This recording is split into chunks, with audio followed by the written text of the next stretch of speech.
welcome to the Prophecy Club. I'm going to continue talking and teaching through Revelation chapter 12. Now, I started this the other day, and I was hoping I could make it all the way through the chapter, and I didn't. And the problem is now I kind of have to back up and get a running start so you can understand where we are. So I think I can make it all the way through the chapter today, but we're going to back up and let's start Revelation 12, verse 7. Now, this is talking about the war in heaven. And there's several arguments about prophecy. One is, how long is the tribulation? I can answer that without question. The tribulation is 7 years long. How do you know that? Go back into Daniel chapter 4. The whole point of Daniel chapter 4 is to show us who the Antichrist is, and it is a resurrected Nebuchadnezzar, and how long his reign is going to be, and that is 7 years. He was given a beast's heart for 7 years. That answers the question. He is the Antichrist, and he is given the beast's heart for 7 years, as in the 7-year tribulation. Perhaps I'll cover that more in detail another day, but for right now, that's all I'll say about it. So let's start at verse 7, Revelation 12:7. And there was war in heaven. Michael and his angels fought against the dragon, and the dragon fought and his angels, and prevailed not. Neither was the place found any more in heaven. And the great dragon, and that is the middle of the book of Revelation right there. And the great dragon was cast out. That's the point of the whole book of Revelation. Surprisingly, it's not about the coming of Christ. It is the throwing out of the dragon or the devil. So the war in heaven means that in the middle of the tribulation, that's when Satan is cast out. That's when the beast is now going to go in and sit on the Ark of the Covenant. That's the abomination of desolation. So we're picking it up in verse 9. And the great dragon was cast out, that old serpent, called the devil and Satan, which deceiveth the whole world. He was cast out into the earth, and his angels were cast out with him. And I heard a loud voice saying in heaven, Now is come salvation and strength, and the kingdom of our God, and the power of his Christ. For the accuser of our brethren is cast down, which accuse them before God day and night. And of course, that's the whole point of my book, is to put things in order. Revelation, people can't put things in Revelation in the proper order. Where's the marriage supper of the Lamb? Where is the great white throne? When is the bema seat? And again, my book, The Secret Door to Understand Bible Prophecy, puts those things in order. That's the whole point of the 2 visions and the 30 revelations and the audible voice that I had, is to put things in Revelation in order. This, what I've been talking about here, the war in heaven and Satan cast out, takes place in the middle of the tribulation. Verse 11, And they overcame him by the blood of the Lamb, by the word of their testimony, and they loved not their lives unto the death. I used to think that in order to be an overcomer, you had to actually die for Jesus. That's not exactly what it's saying.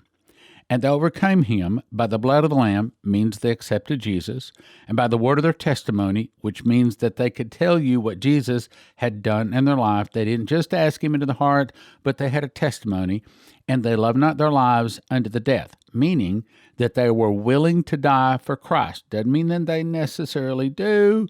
It means that they were willing to. Now, verse 12, we jump to a scene in heaven. Therefore rejoice, ye heavens, and them that dwell in them. Woe to the inhabitants of the earth, and of the sea, for the devil is come down unto you, having great wrath, because he knoweth that he hath but a short time. And when the dragon saw that he was cast into the earth, he persecuted the woman, that's Israel, specifically those people that have the testimony of Jesus and keep the commandments of God, meaning Christians. So in the middle of the tribulation, when they see the Antichrist set on the Ark of the Covenant, those people that are Christians, that know about Matthew 24, know about the warning Jesus spoke, they will run south, 216 miles, straight south of Jerusalem to the real Mount Sinai. That's where they will have sacrifices of praise, not sacrifices of animals. They will have sacrifices of praise. As I talked about this on the last broadcast, talking on this, on the way down, the devil will cause a flood and try to kill those people leaving Jerusalem as Jesus commanded. But the earth is going to open up, swallow up the flood, and they go ahead and make it on down to the real Mount Sinai. There, They are supernaturally protected by God for the last 3.5 years of the tribulation, and that's the whole point of that. Now, let's go on, verse 13. And when the dragon saw that it was cast to the earth, he persecuted the woman, again, that's the church running south, which brought forth the man-child, and to the woman were given 2 wings of a great eagle, that she might fly into the wilderness, into her place, where she is nourished for a time, that's 1 year, times, that's 2 years, and half a time, or 3.5 years, from the face of the serpent. I cannot tell you how many times people, they assume, they jump in, oh, well, that's probably an airplane, and I can't tell you all the different thoughts that people have had about it. They're guessing. Okay, so what does it mean? And to the women were given 2 wings of a great eagle. Again, that thing which was is that thing which shall be. Means that if it hasn't already been done in the past, spoken of in the scripture, tain't going to happen in the future. Okay, so when he says wings of a great eagle, taking a group of people to a place, when does that happen? You go back into, and I don't have exactly the verse here, but you go back, here it is, Exodus 19:4. And it says that I brought you out of Egypt on the wings of an eagle. So as they left Egypt and they went to Mount Sinai, once again, they're going to be brought out of Jerusalem on the wings of an eagle, but they will be brought out of Jerusalem down to the Mount Sinai again.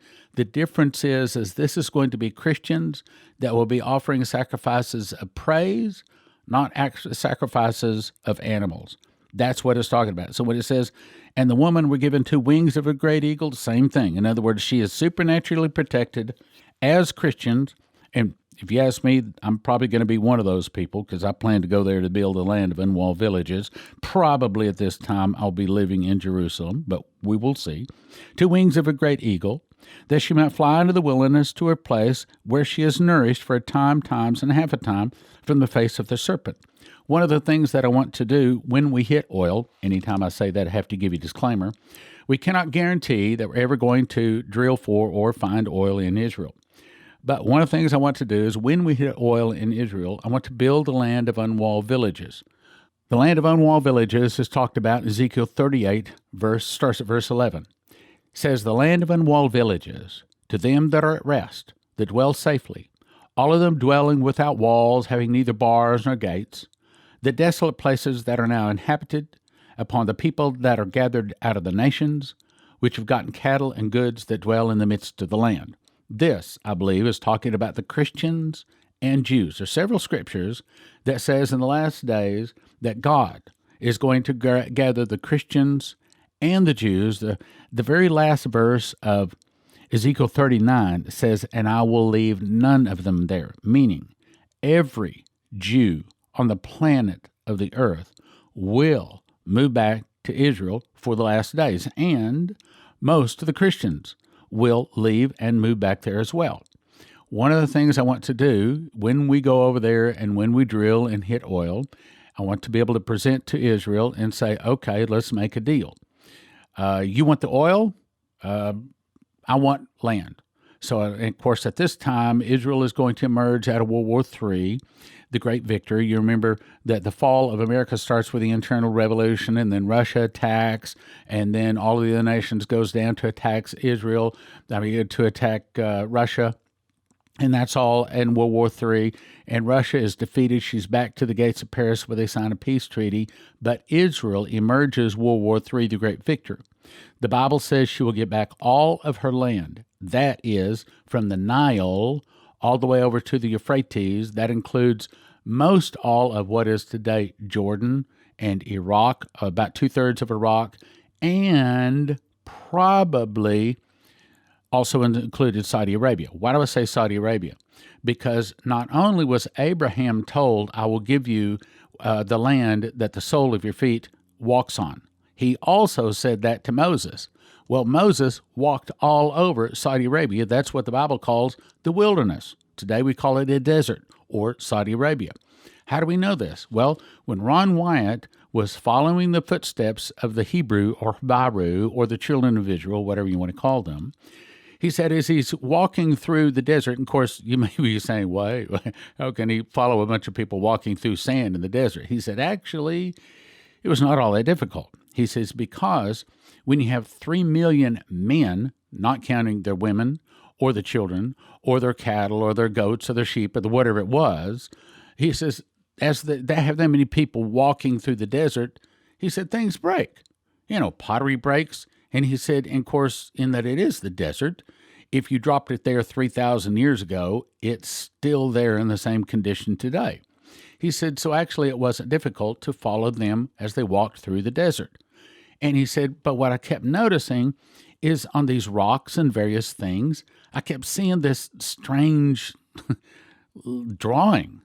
And he said, and there was always these 3 funny-looking marks beside it. He said, finally, he said, it was the hand of God. In one of the little towns, I began asking, what is this? And they said, well, that is a sandal print. He said, all of a sudden the light turned on. He said, of course. He said, what they were doing is they would put their sandal up against a rock and step on it, and then they would scrape around their sandal, meaning a footprint. And then the 3 little marks he saw beside that was the ancient Hebrew word for soul. So what they were doing is marking all of Saudi Arabia as being part of the land God gave Moses. And they were saying, I was here. This is my footprint. Soul. Wherever the sole of your foot stepped, I will give it to you.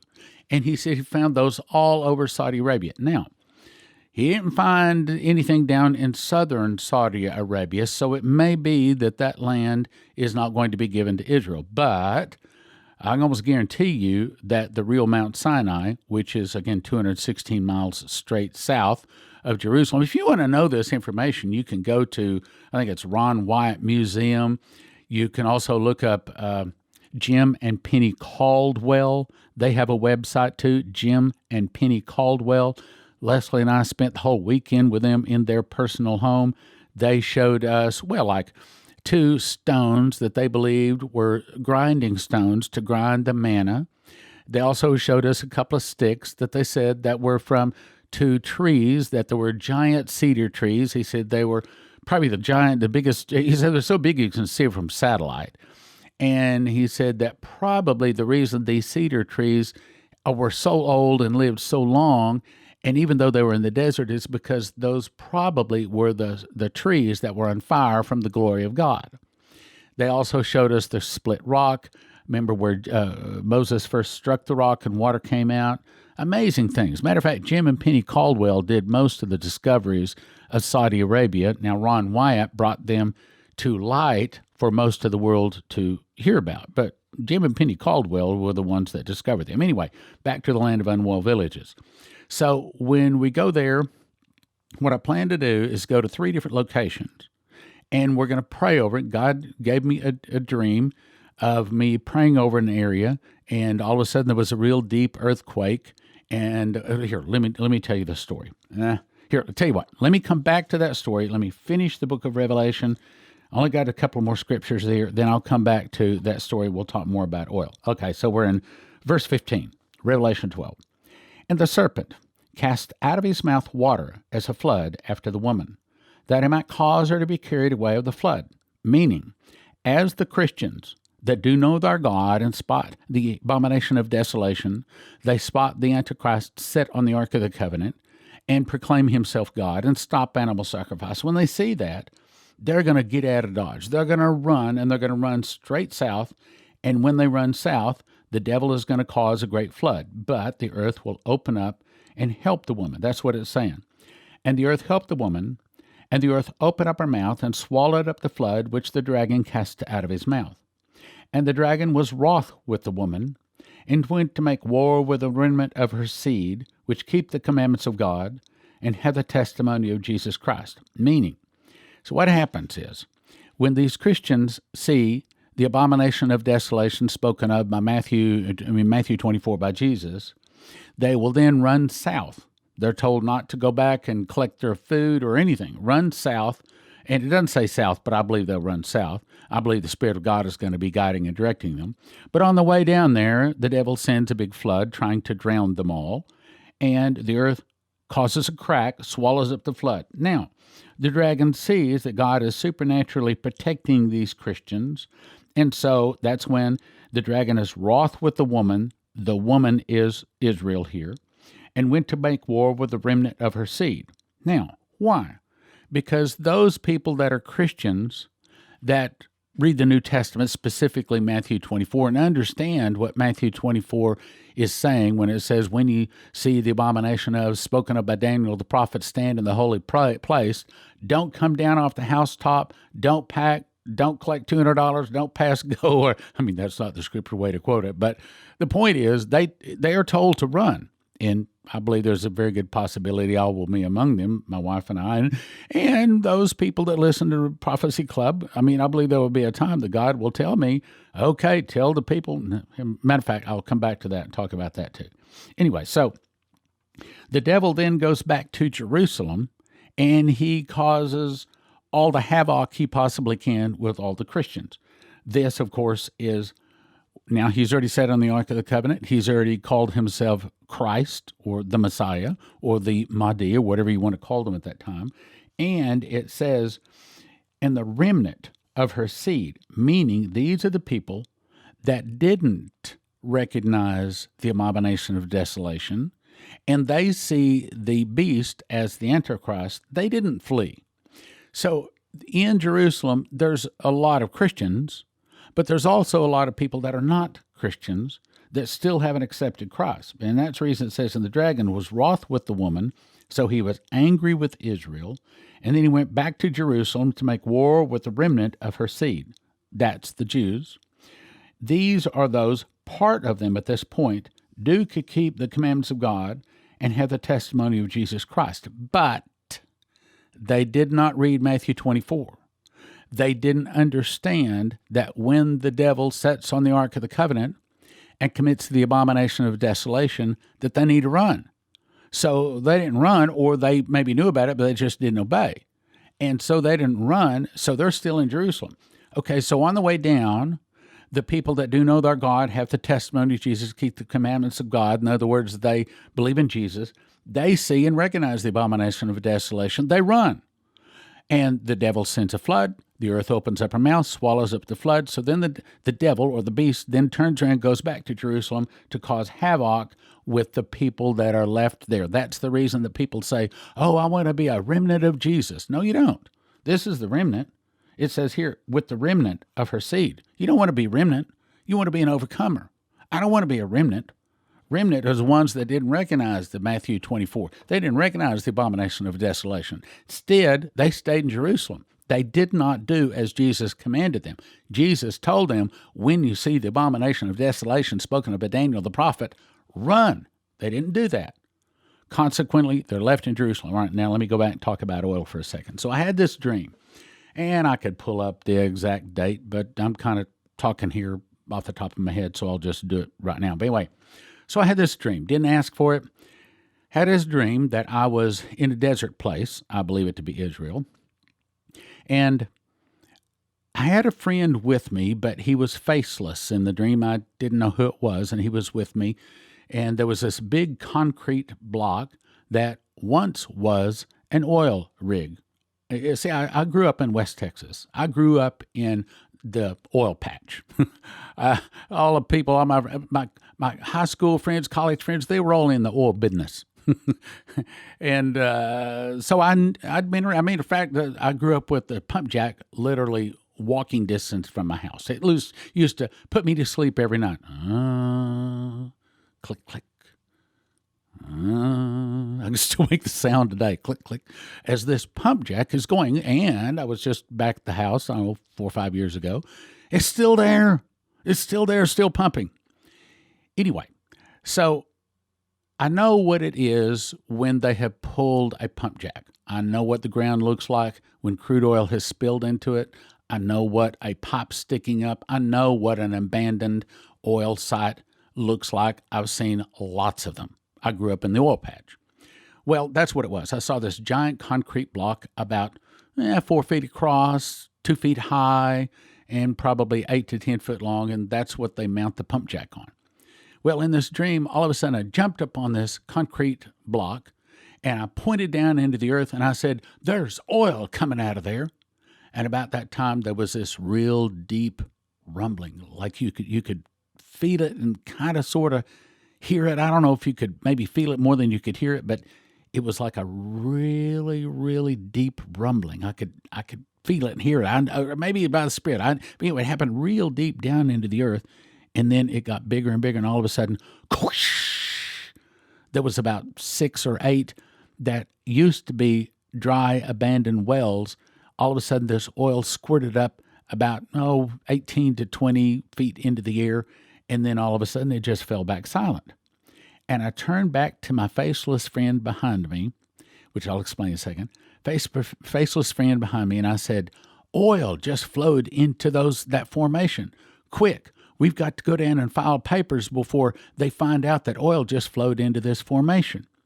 And then about that time, papers appeared in my hand, and we went down and filed with Israel to claim that land. Now, that's one of the first things I want to do. I believe God was guiding me and directing me that at the time, that is when we have the money to drill, there's no sense of going over there, doing anything till we have the money, because Israel won't give us a cotton-picking thing, as the way we say here in Texas, a cotton-picking thing until you got the money. So we have to wait until we have the money to actually drill and lay pipes and things like that. Plus, you got to prove you got a lot of money before they even give you permission to drill. So anyway, I believe that this is no, I'm not even going to say that. There's 3 different places in Israel where I want to go and pray over and do that. And I will we plan to do a salt covenant and take communion, and there's several things we want to do, which I won't go into in the specific locations. And I believe at one of those times, we will literally feel an earthquake as the Lord is going to cause oil to flow into the formation. Now, what formation? Well, done a little research on this. Since 1953, there has been 507 holes drilled in the land, not the sea, in the land of Israel looking for oil. And at last check, which was 5 or 6 years ago, only 7 of them are pumping today. Means that around 500 of those holes are dry holes. As a matter of fact, it's almost a laughingstock, because here all of these Arab nations around Israel have oil. They have massive amounts. Saudi Arabia, many of them have massive amounts of oil. And yet Israel, just a little dribbling. As a matter of fact, the 7 holes that are producing, most of them are only producing about 50 barrels a day. That's the good ones. That's not much oil. And so it's almost a laughingstock. Yeah, Israel thinks it has oil, but it ain't got no oil. As a matter of fact, there's people up in the Golan Heights that have advertised that they have oil. Yeah, well, that's 2-3 years ago. Where's the oil? There ain't none. These people keep proclaiming, we found oil. Yeah, where's the oil? Because it hadn't made it to the refineries yet. Well, what we want to do is go and prophesy over the land, and we believe that the oil will be released to us. Now, yes, I still have some people that are ready at the right time to present. I'll just tell you about 6 rigs. Now, the kind of rigs we want to get, these are not small rigs. The kind of rigs we want to get are capable of drilling down to 40,000 feet. That's the deepest well ever drilled. And it takes about 180 18-wheel trucks to move a rig of that size. Takes them 6 months to build it, about $32 million per rig. Yes, again, at the right time, God will give me the money. Maybe I'll talk about that too. So anyway, we want to take these rigs. Takes about 6 months to build, a month to move over there, about the month to assemble. And these rigs are not designed to be set up and then unassembled. The ones we want to get are the kinds that move, well, kind of like a duck does, and it moves to the next place. And it is designed to drill a lot of holes in a lot of places, and very deep holes, very quick and big and very powerful rigs. We want to move them probably to the 3 locations that the Bible says.